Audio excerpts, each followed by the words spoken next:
All right, greetings. Welcome back to Black Bear News, where everything is connected. It was late. I had some technical issues. Had a bad cord for my microphone. Had to change it out. Stuff like that. I am here, Gene. I am here. Sometimes things conspire to make me not start on time. I start kind of late, but I'm here, and here we go. Obsolete Optics says German Chancellor Olaf Scholz on Ukraine. What does he say? What does he say? He's saying we must wage the war even though the people are starving and they don't actually care about this war. Is that what he's saying? Something like that?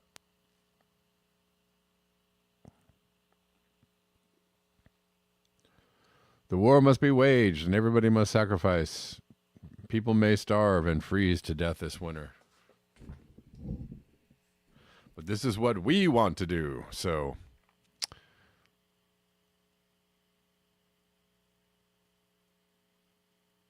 eat it.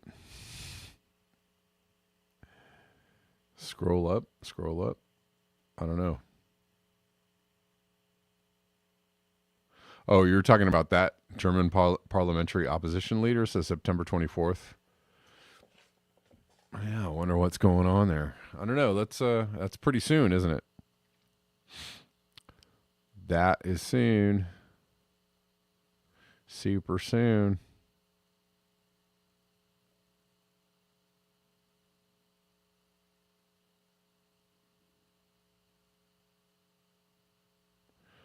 All right. We're live on Callin, Rockfin, and on YouTube.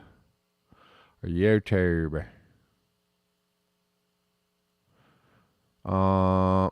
lots of people were just joshing me about solutions and talking about Bitcoin and cryptocurrencies.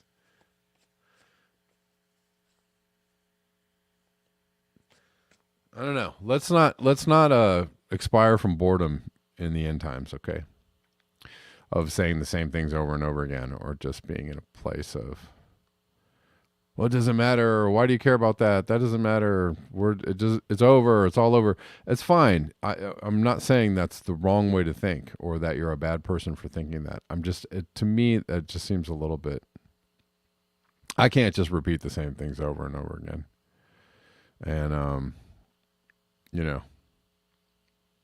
we have a little time to converse about many subjects. So, in the meantime, while you're waiting for everything to go over the falls, at least entertain yourself or something. Do something. Talk about things. I don't know. Have a conversation.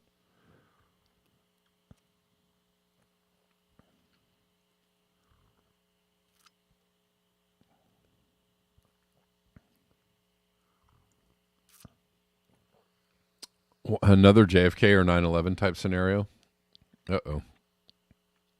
Maybe that's why the mainstream media was silent. Mum's the word. Scott Andrews, you haven't gotten your SSI payment? What's the deal? What's the deal with that?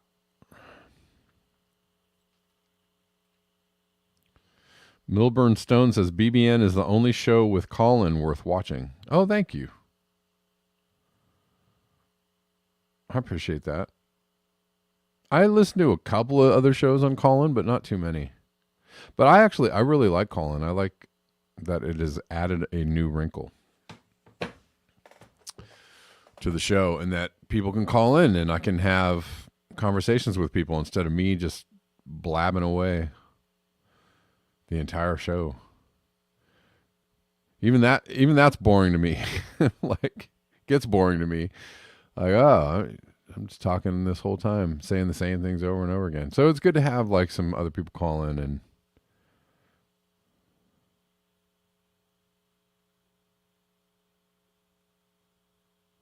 NATO U.S. troops entering Moldova. Oh, I saw that. Yeah. Why are they entering Moldova? I just saw that like right before the show and I was like, what's that about? I don't know. That looks weird. I think I actually got a Twitter post about Here it is. Anybody care to help me figure out why they're entering Moldova?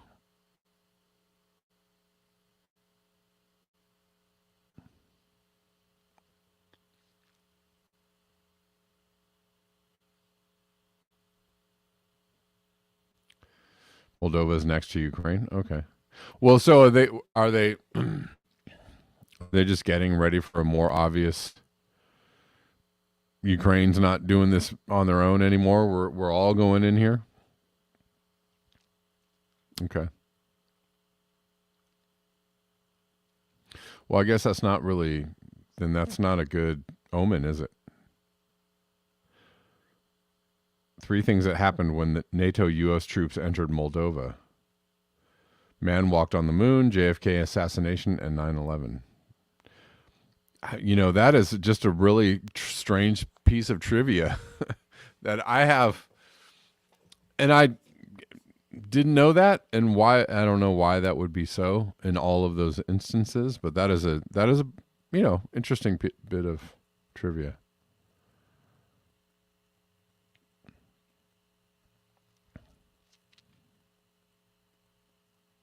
All right. Well, who knows? But let's read this anyways. We'll start out with as NATO vehicles under the U.S. flag start to roll into Moldova, locals literally stand in front of tanks and chant, "We don't need NATO." Well, good on you, citizens of Moldova. You stop those tanks. You stand in front of them. You yell at them. You scream at them.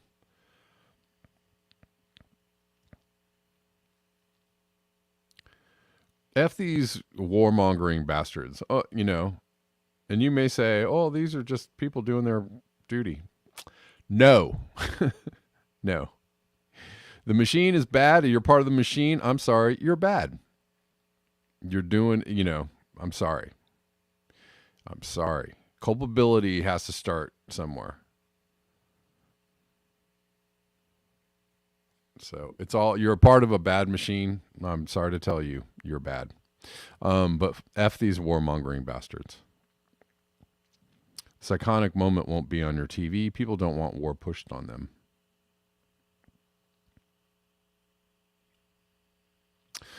Moldova needs freedom and democracy, says Scott Andrews.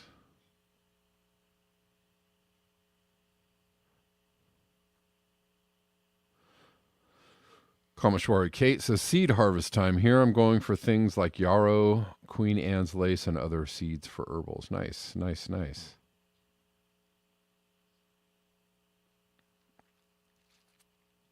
But yeah, people of Moldova, give them what for.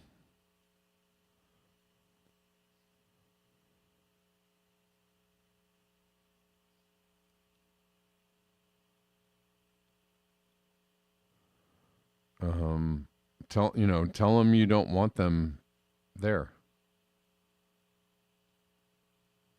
Let them know how you feel.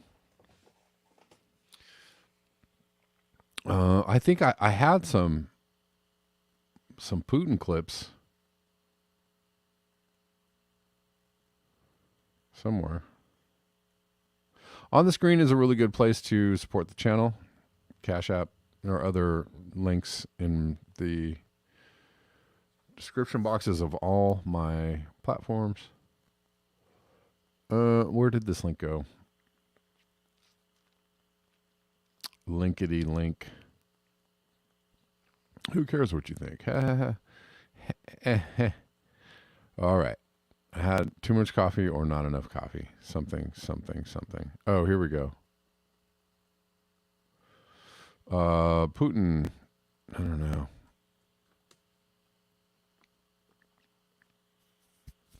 Putin tells India's Modi on Ukraine, we all want this to end as soon as possible. Your position on the conflict in Ukraine, and I know about your concerns.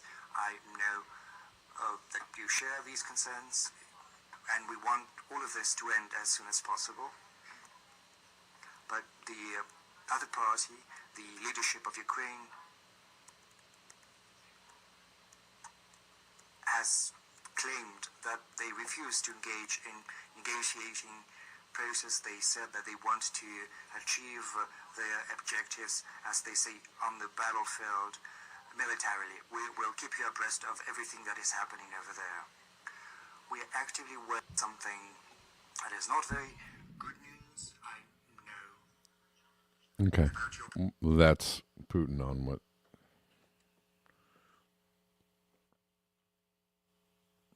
his thoughts about it.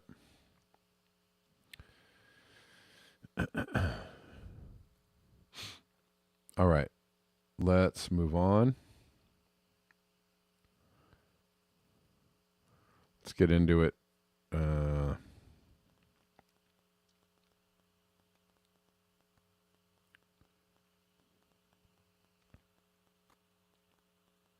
Oh, well, very quickly. A lot of, there was, everybody saw the story about the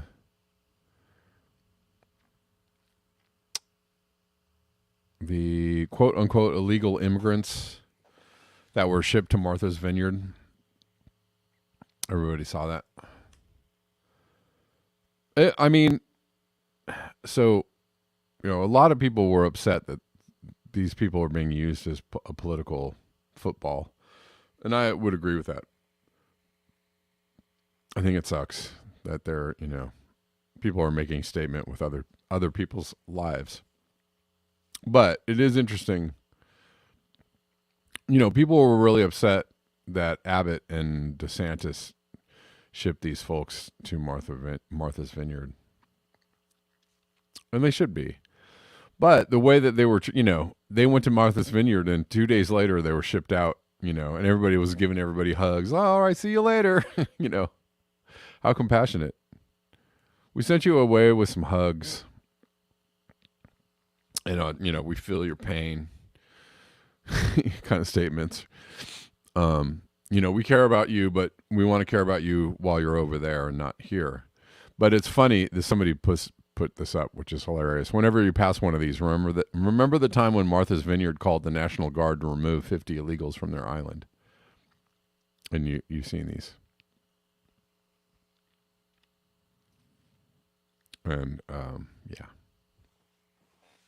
This is, these signs are the epitome of liberalism as we know it, or the left, the blue MAGA crowd, which are like, we are so loving and compassionate, when it suits us, when it's convenient, when it looks good, when it's a virtue signal, when we can put a sign up in our yard about it, when I can beat you over the head with it, but I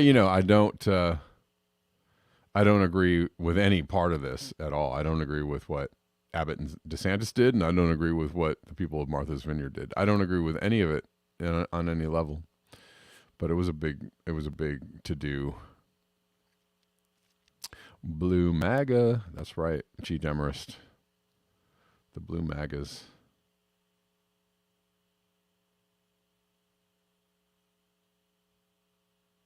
All right.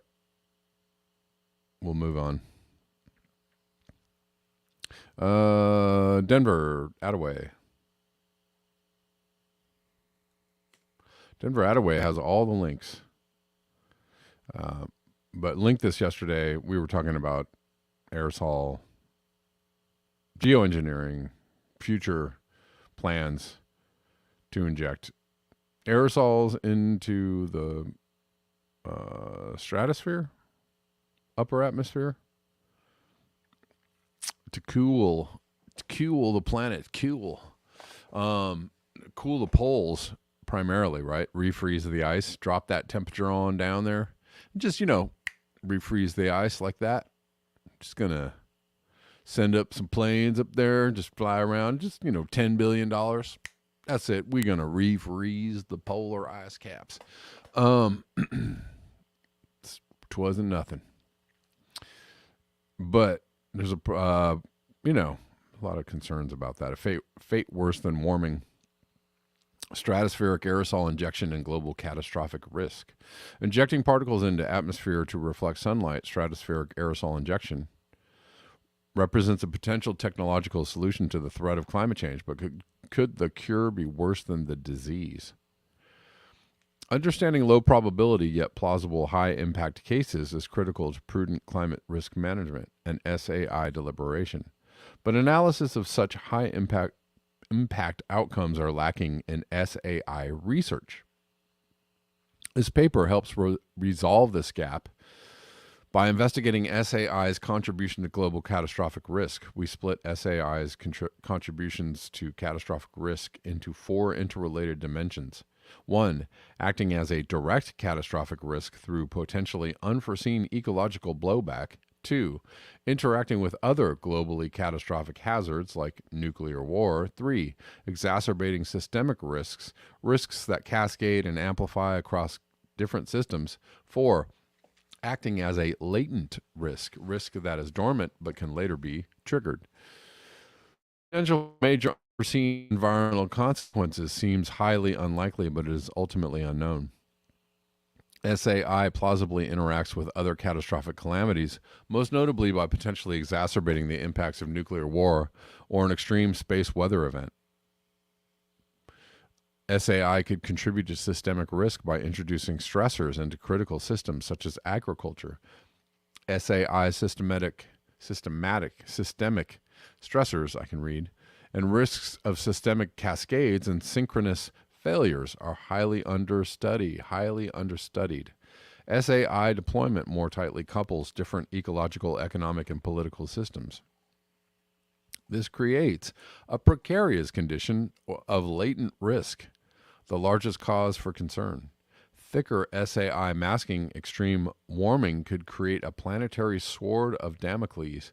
That is, if SAI were removed but underlying greenhouse gas concentrations not reduced, there would be extreme warming in a very short time frame, much like what people say about aerosol, the aerosol masking effect, which is what would happen if we got rid of emissions, especially certain kinds of emissions. Anyways,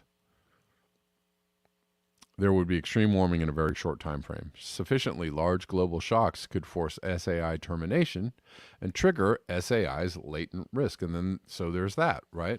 We put off the warming that is already in the system, right? Not just, I would venture to say not just, if we didn't reduce emissions, we're talking about latent heat effect, right? So the emissions that are already in the atmosphere from 10 or 20 years ago have yet to really kick in. So those emissions will kick in. Well, they're kicking in now. They're going to start to kick in. And then, so if you start this stuff and then you stop it, you can't stop it. Once you get on the train, you can't get off the train. Then what do you do? So many problems with the climate change. That's just so complicated. I just don't want to think about it. This creates a precarious condition of latent risk, the largest cause for concern. Just read that. Anyway, sufficiently large global shocks, and I read that too. Across all these dimensions, the specific SAI deployment and associated governance is critical. A well-coordinated use of a small amount of SAI could incur negligible risks, but this is an optimistic scenario. Conversely, larger use of SAI used in uncoordinated manner poses many potential dangers. We cannot equivocally determine whether SAI will be worse than warming. For now, a heavy reliance on SAI seems an imprudent policy response. All right, that's all I'm going to read of that, but they're saying, hold on. Let's think about this. Let's study it. Let's think this one through.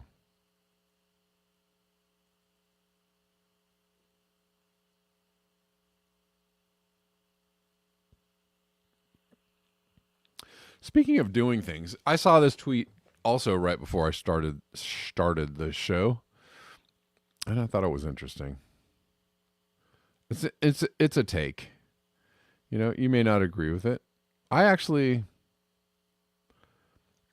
the sense in this. There's some sensibility in this take. Unpopular opinion. This is Allison Metzger. We don't have time for a revolution. We can't wait on new systems. We must force those in a position to do something to do it now. I actually agree with that.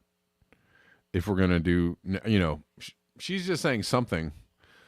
I don't know. She says much of the pushback I'm getting on this is rooted in climate change denial. It doesn't say that she's specifically talking about climate change. Oh wait, hold on. She is talking about climate change. I told you I saw this right before the show, so I didn't actually have time to super look at this, look hard. But I would say, for other problems as well, we don't really have time to wipe away the system and then replace it with something that works better. And is our best option just pushing those in power to do the right thing? And if you exert the proper amount of on them,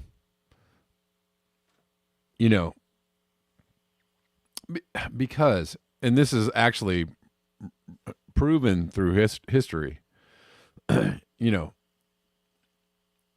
powers that be don't, they will only do the right thing if they're pushed, but they do respond.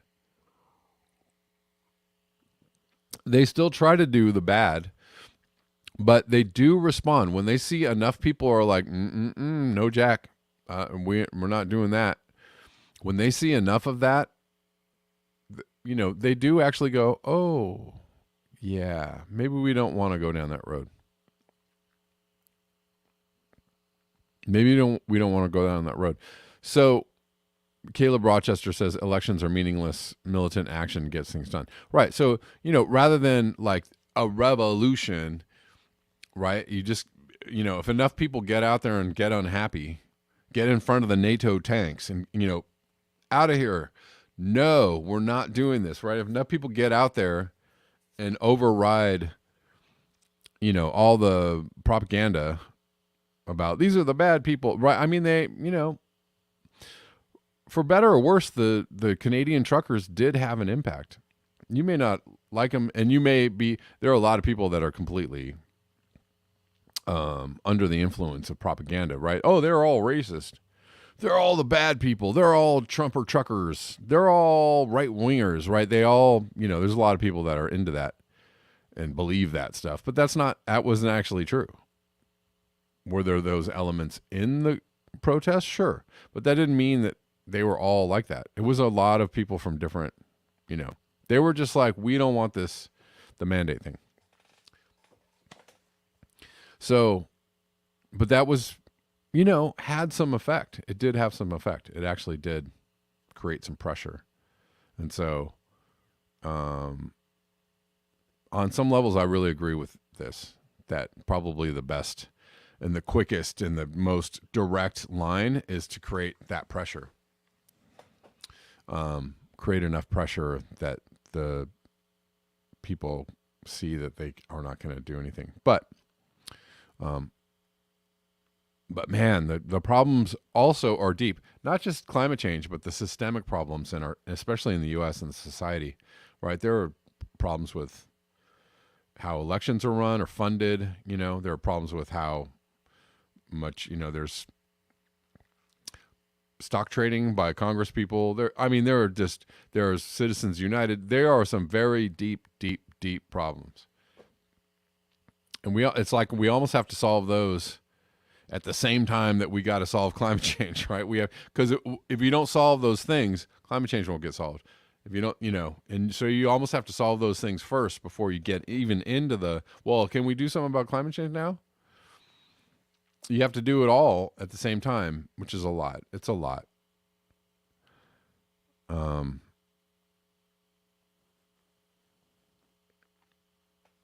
anyways, I don't know. I like this. I like the tweet. I like the sentiment. I'm just reading it because you may disagree, and that is fine.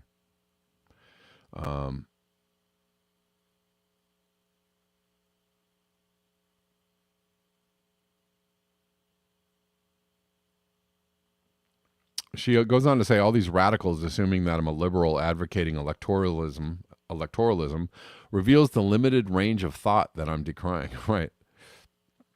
It is. People get really super blinders about, oh, you can't do that. Oh, no. Don't even think about trying to do this stuff.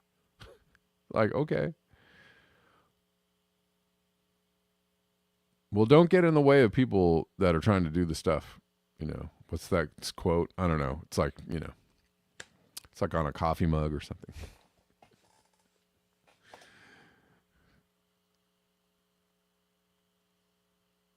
Anyways, there's so much absolutism that it is really just defeatist, buying into the doomerism promulgated by fossil fuel interests. I mean, no. You may not agree with this.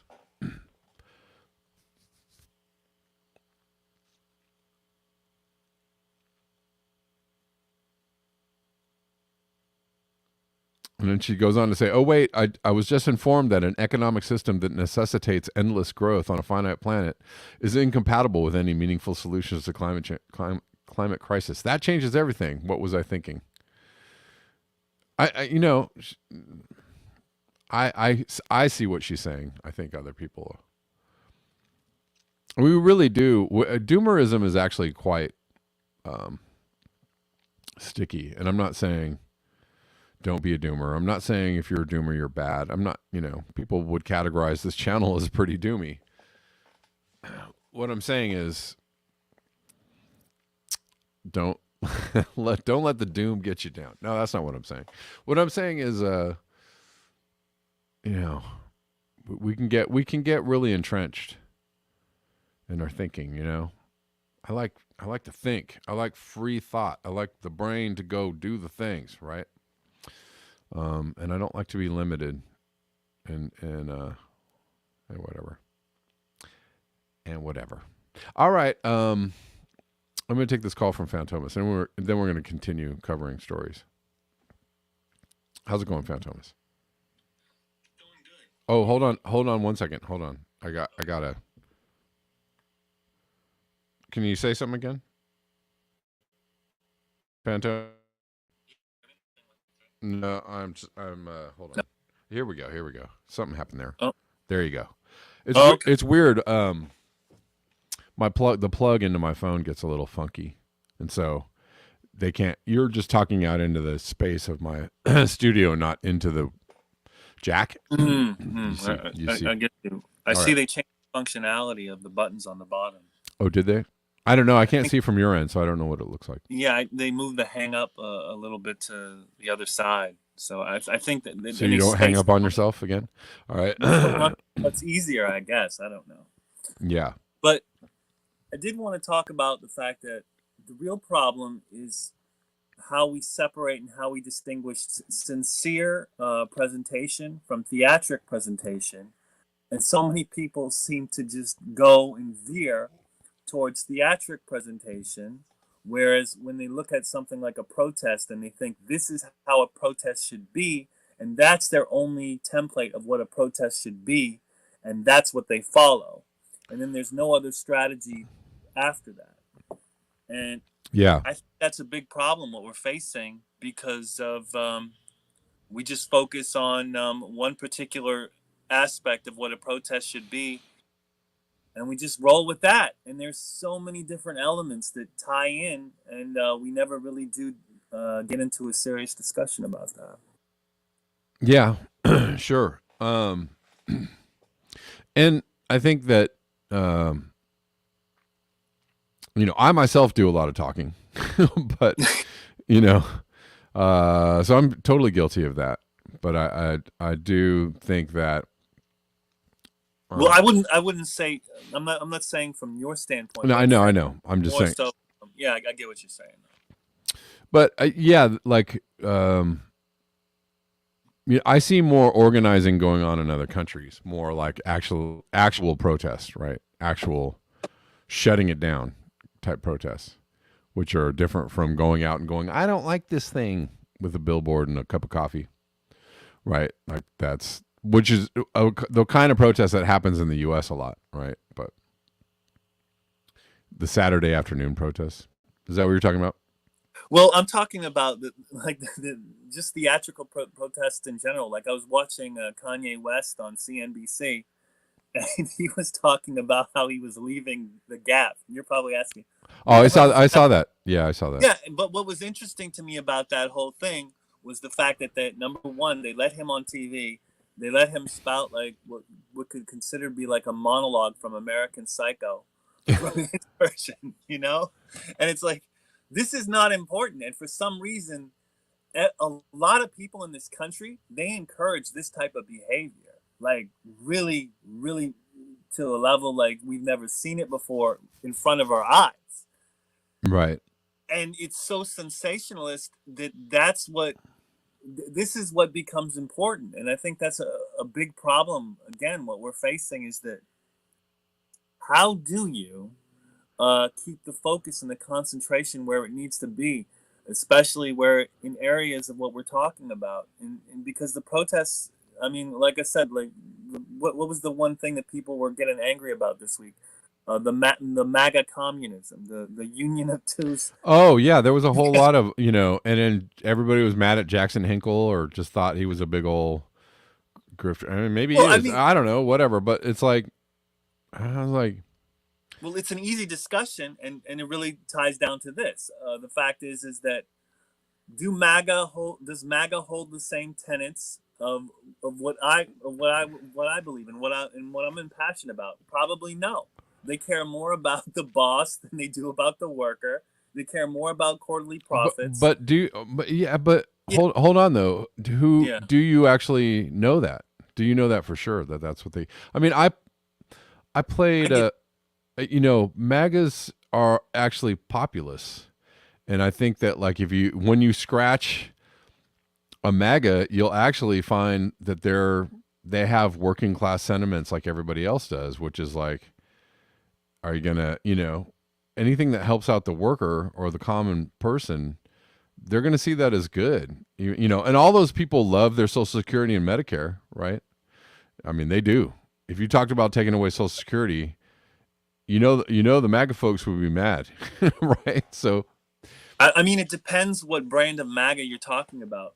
Benjamin Norton had a discussion with Danny Haifong about this for about 2 hours, and one of the things they said was the fact that there were different distinctions of what a MAGA person or a MAGA of the MAGA movement was, but he was talking about the upper class MAGA and what he believed in his tenets and how many of them there were compared to what you would consider the working class MAGA. Right. And that's a whole other discussion. And part of the problem when we get into discussions about the environment and stuff like this, and that's also why we get into more like derailment, because there's so many people and so many forces who want to keep the focus on, well, you guessed it, corporate control, corporate power, and continuing on that line of thought. And that goes back to what you were saying about, so I'll leave it here. What is the next step? What do we do? It's obviously that we have to do something of a physical nature, but we don't know quite yet what. Well, I do actually want to say, like, the MAGA communism thing is a total distraction.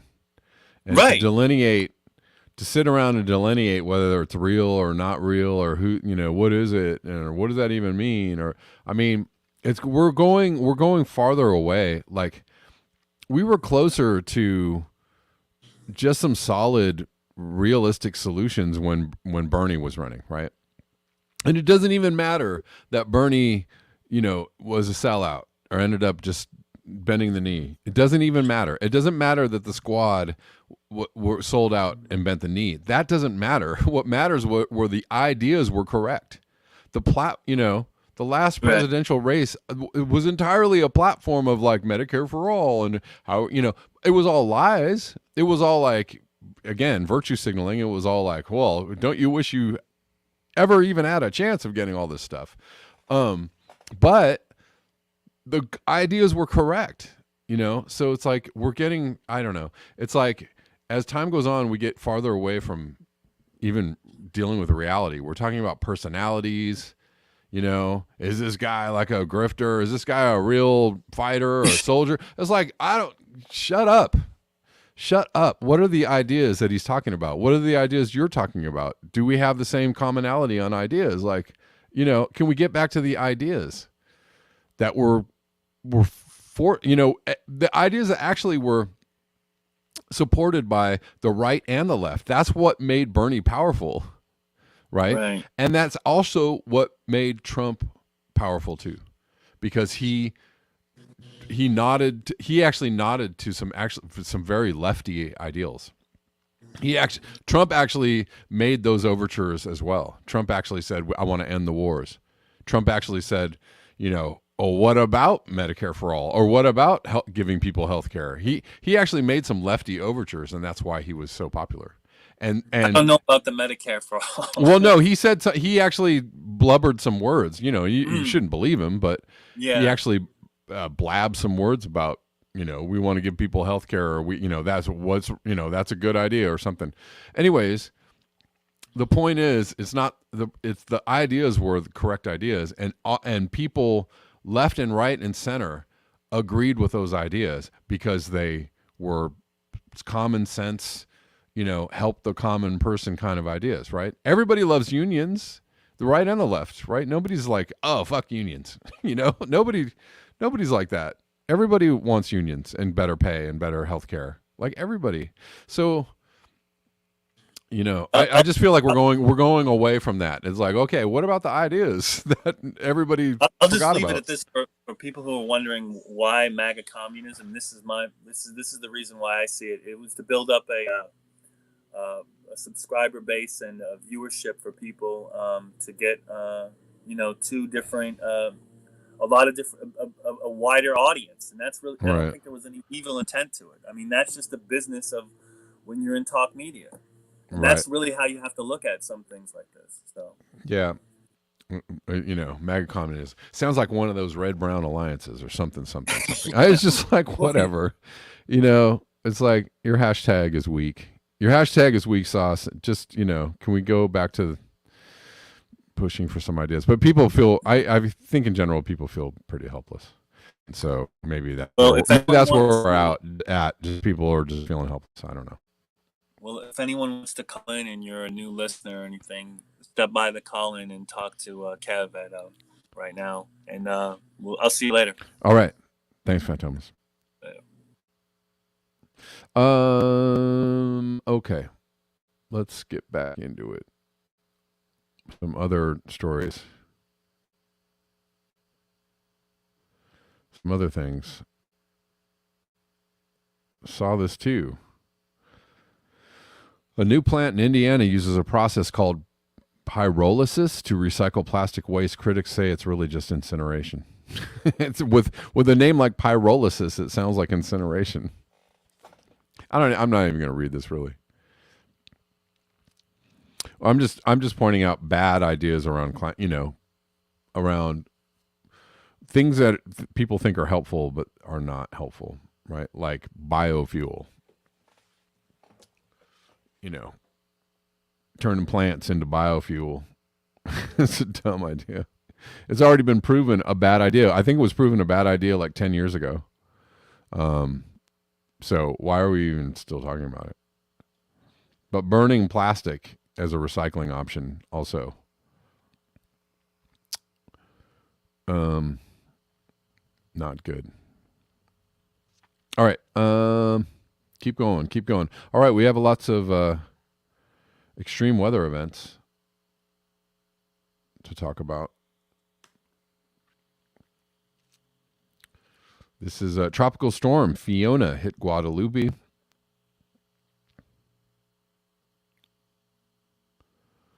200 millimeters of rainfall in 2 hours. Yikes. Severe flooding is reported and 2 people are missing. Floods, floods, floods.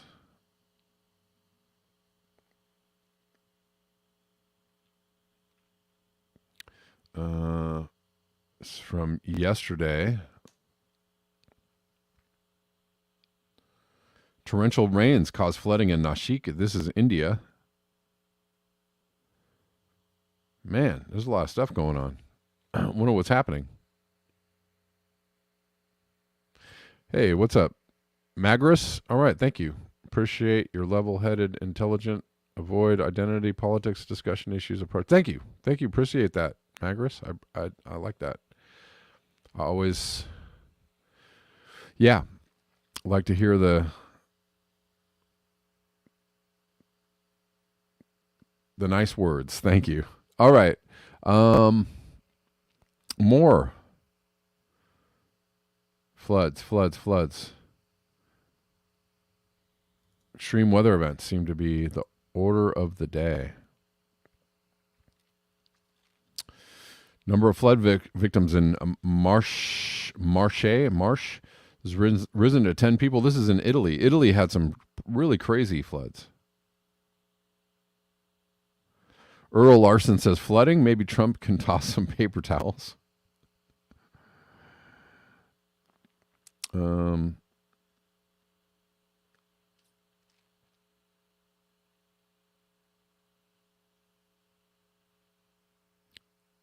Anyways, that was some. Sorry if you couldn't see that very well.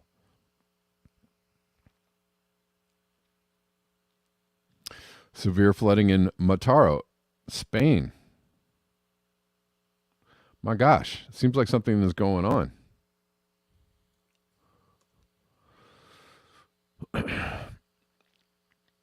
Seems like we're experiencing extreme weather events. Severe flooding in Mataro. Streets and tunnels flooded. Spain.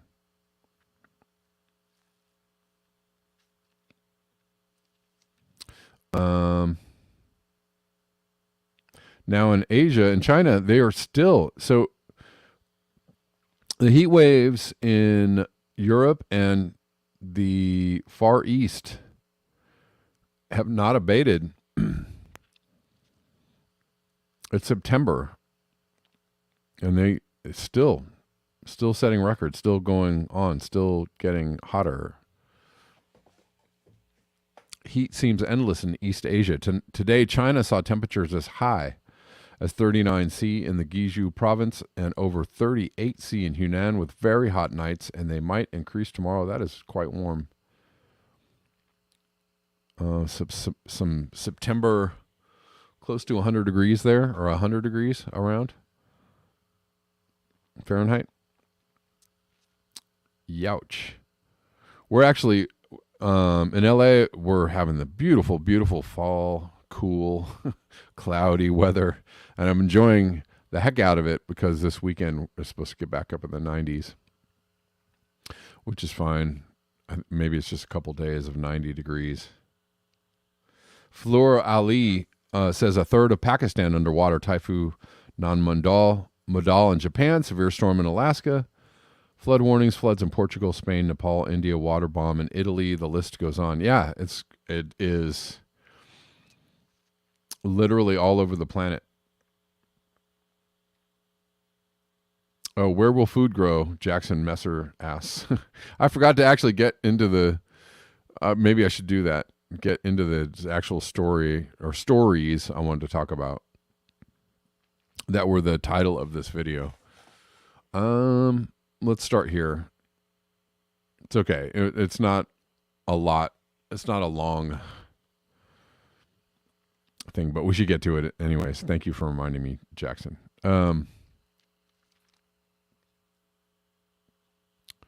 But food issues, we're seeing some food issues. A lot of people think that they're all, and I'm not saying that they're not.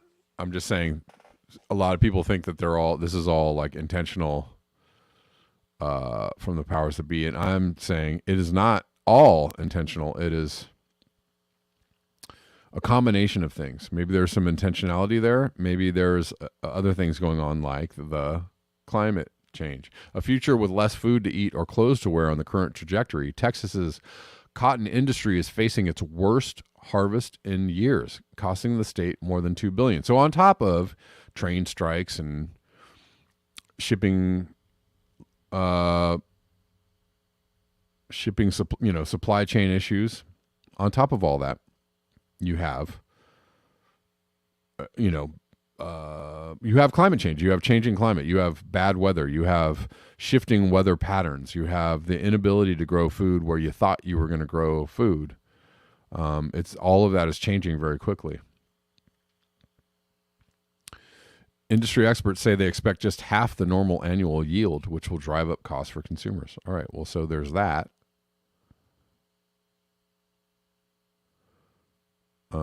That's not good. So I want to just talk about this. I don't know. I'll have to kind of do a little more investigation of this. This is from Chicken Tender. The USDA is urging people to grow gardens and register them on the USDA website. Nice try, feds. It's not going to happen. But that's good that they're urging people to grow gardens. I don't know about registering the garden, but it's a good idea. I concur. That part you should do. If you can get some food growing, get some food going, do it. I also suggest, experimenting with, planting things in pots or, greenhouses or indoor, outdoor, because things are changing. So in certain places, your regular weather patterns are not going to be the same anymore. They're changing. So you might have to plan accordingly. I saw this, and this is going to be, there's going to be a lot more focus on this kind of stuff, I think, in the near future. The world's largest indoor vertical farm will be built in Virginia. There's going to be a lot of people growing food indoors or in vertical farms or underground or, in big old greenhouses like they're doing in Alberta and the Netherlands and other places, right? They have these, now they're like, well, we're just going to build these massive greenhouses and grow food. That's going to be very important as a food source, like real soon, because growing food outside in the regular old way under the sun is going to it's just going to get weirder and weirder. And you're going to lose half your crop, like so many farmers have done in the last few years. Anyways, so vertical farms, 128 acre facility in Virginia.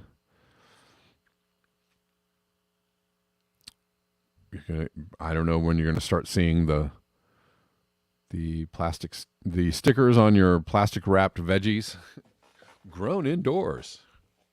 Product of vertical farming in Virginia. Product of underground farming in Arizona. Let's see.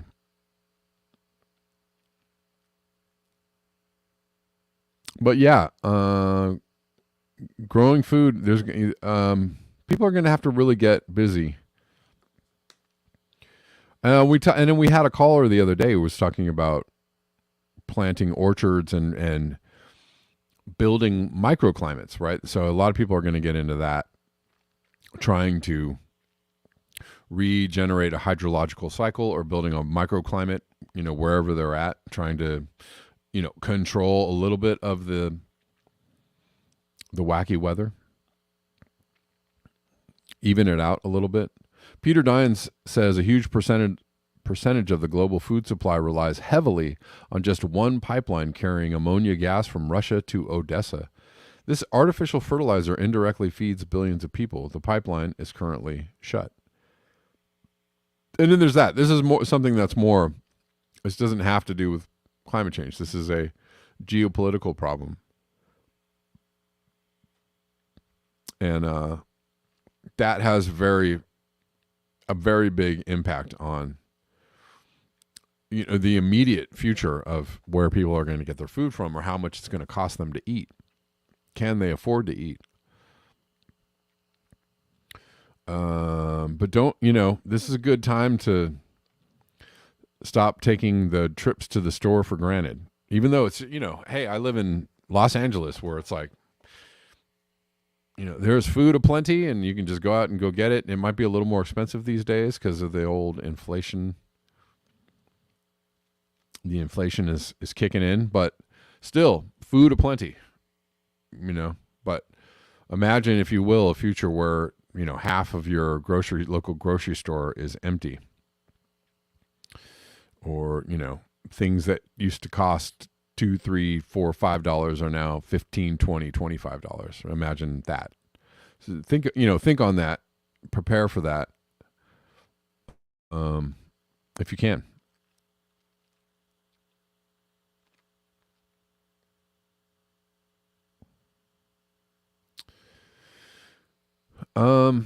Let's see. That might, I don't know if that's going to do it for me today. That might just about do it for me today.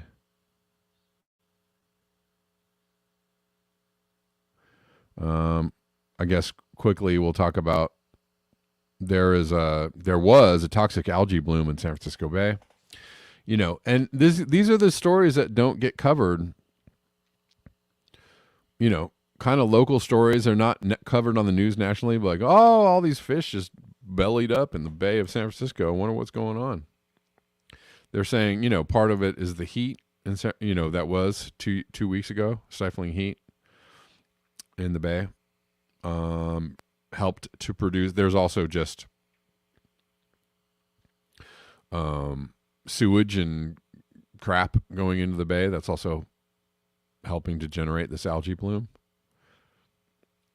And then killing massive amounts of fish, sharks, etc. in San Francisco Bay. And on top of all that, fun times for San Francisco Bay, sea level rise could stir up toxic waste buried in places like West Oakland.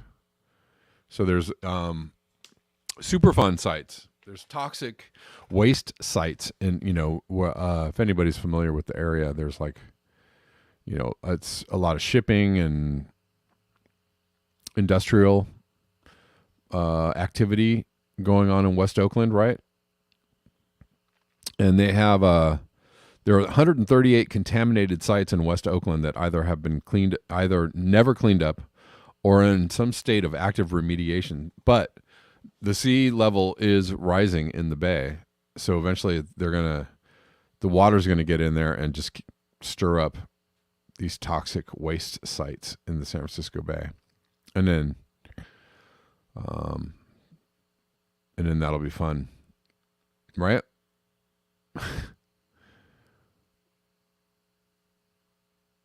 Let's see if I can go down here just for a second.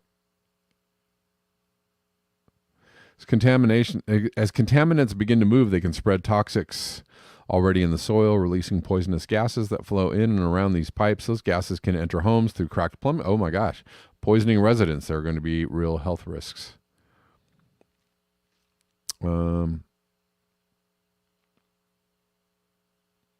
Anyways. But yeah, so that's going to be an issue in the near future.